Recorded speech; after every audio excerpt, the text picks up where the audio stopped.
La solitude. Ce mot peut évoquer un sentiment de vide, d'isolement ou pour certains, une opportunité rare pour se retrouver face à soi-même. Avez-vous déjà ressenti ce besoin presque viscéral de vous éloigner du bruit, du monde, pour mieux entendre vos propres pensées? Si c'est le cas, vous êtes loin d'être le seul. Aujourd'hui, nous allons explorer pourquoi, pour beaucoup, la solitude n'est pas une fuite, mais un refuge choisi, et comment elle est étroitement liée à l'intelligence et à l'introspection. Nous verrons ensemble si la solitude est un choix conscient ou une nécessité imposée par la vie. Ensuite, nous plongerons dans les liens fascinants entre le QI élevé et cette capacité à s'introspecter profondément. Enfin, nous parlerons de transformation, de la manière dont la solitude peut devenir une force, un levier pour votre épanouissement personnel. Si ces sujets résonnent en vous, c'est probablement parce que vous êtes, comme beaucoup ici, en quête de réponses, de sagesse et peut-être d'une boussole pour naviguer dans les complexités de la vie. Prenez un instant pour liker, vous abonner et activer la cloche des notifications. Ensemble, nous allons accomplir notre mission, atteindre cette sagesse stoïcienne qui nous permettra d'avancer avec force et sérénité. Passons à l'essentiel.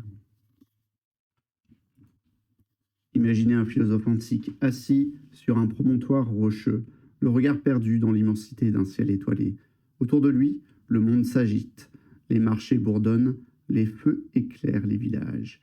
Mais lui reste immobile, seul, face à la vaste toile de l'univers. Ce n'est pas un isolement imposé, mais un choix, un refuge qu'il a créé pour contempler les questions qui hantent l'humanité depuis la nuit des temps.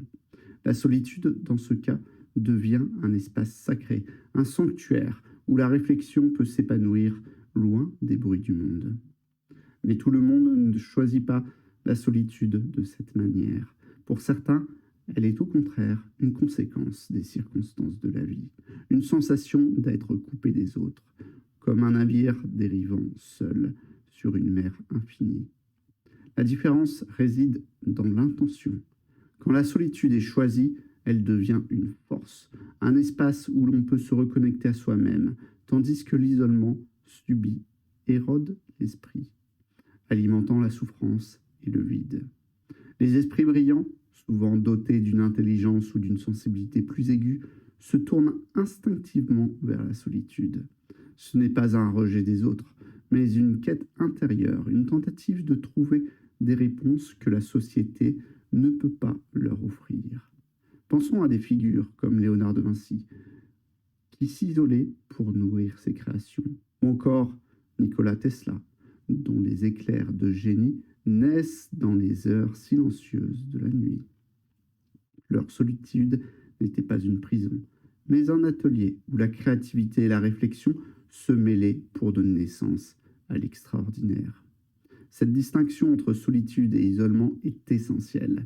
Le stoïcisme nous enseigne que le contrôle de notre esprit commence par les choix de nos pensées. Et dans ce choix, la solitude peut être une alliée. Dans ce silence, loin du tumulte extérieur, nous découvrons les vérités sur nous-mêmes, sur le monde, des vérités qui seraient inaudibles dans les bruits constants de la vie moderne. Il existe un lien subtil et profond entre l'intelligence et le besoin d'introspection, comme si une grande lumière intérieure avait besoin d'un espace calme pour briller pleinement. Les études le confirment, les individus dotés d'un QI élevé ressentent souvent ce besoin presque d'irrépressible de se retirer, de réfléchir, de donner un sens à ce qu'ils perçoivent. Leur esprit capte des nuances, des complexités que d'autres ne remarquent pas. Et c'est dans la solitude qu'ils trouvent l'occasion d'organiser ce flot incessant de pensées. Un terrain fertile où la créativité se nourrit de réflexion, où l'imagination danse avec la logique. Les recherches en neuropsychologie montrent que ces esprits brillants ont souvent une activité cérébrale accrue dans la région associée à l'analyse et à l'empathie, ce qui leur permet de comprendre le monde avec une profondeur unique, peut aussi les isoler, car leur perception les amène parfois à ressentir un décalage, à se sentir incompris ou déconnectés des préoccupations plus simples qu'ils animent leur entourage. Cette quête constante de sens, de cohérence, les pousse à chercher des réponses au-delà des évidences. Mais elle peut aussi leur donner l'impression de porter le poids d'un monde trop complexe à déchiffrer. Comme l'a dit Sénèque, un homme est satisfait de sa propre compagnie.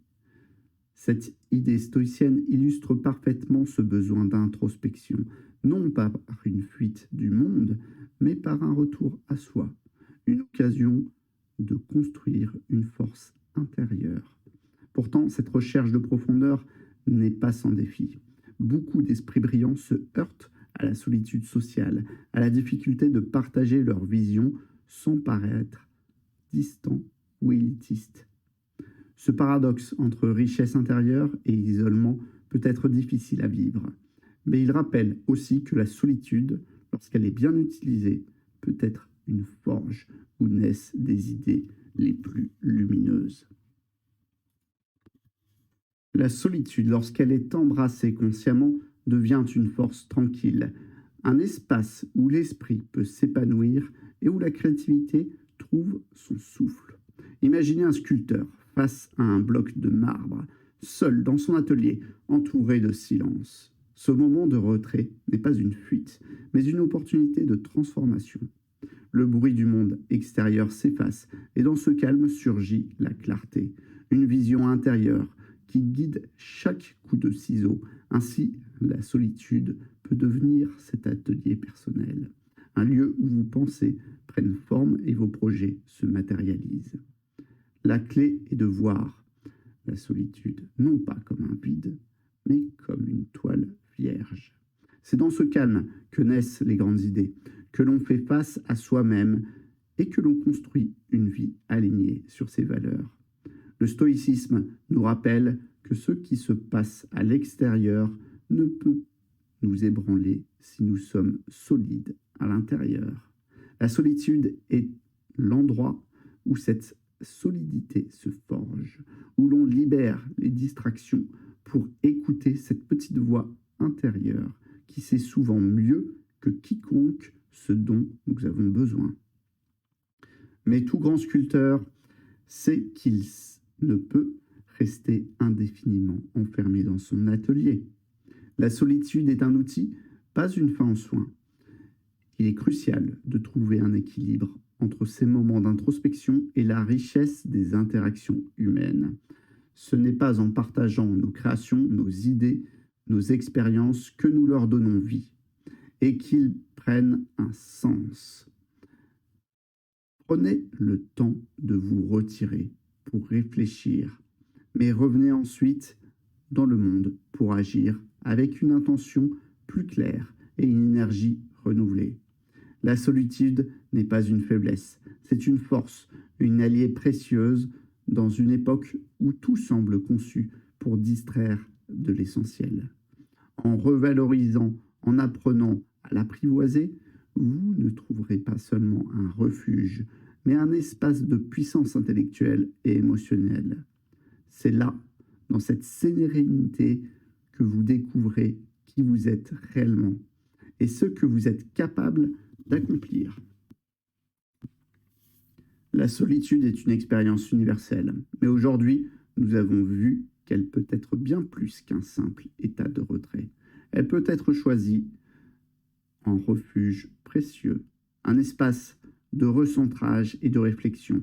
Nous avons exploré ces liens profonds avec l'intelligence et l'introspection, ce besoin qu'ont les esprits brillants de se tourner vers eux-mêmes pour trouver des réponses et nourrir leur créativité. Enfin, nous avons découvert comment transformer cette solitude en une force et un outil d'épanouissement personnel, tout en apprenant à équilibrer l'introspection et connexion avec les autres. Le chemin stoïcien nous enseigne que la sagesse réside dans notre capacité à accepter ce que nous pouvons contrôler et à maîtriser ce qui dépend de nous. La solitude, lorsqu'elle est bien utilisée, devient un terrain fertile pour cultiver cette sagesse, une opportunité de renforcer notre esprit et de mieux affronter les défis de la vie. Ce chemin est exigeant, mais il est aussi profondément libérateur, car il nous ramène à l'essentiel, à notre propre puissance intérieure. Si ce voyage vous a inspiré, prenez un moment pour liker cette vidéo, pour vous abonner et activer la cloche des notifications. Votre soutien est essentiel pour continuer à explorer ces idées ensemble. Dans les commentaires, partagez votre réflexion sur l'une des parties abordées aujourd'hui. Que signifie pour vous la solitude? Est-ce une force ou un défi dans votre vie? Nous avons hâte d'échanger avec vous et d'approfondir ce chemin vers la sagesse ensemble. À très bientôt.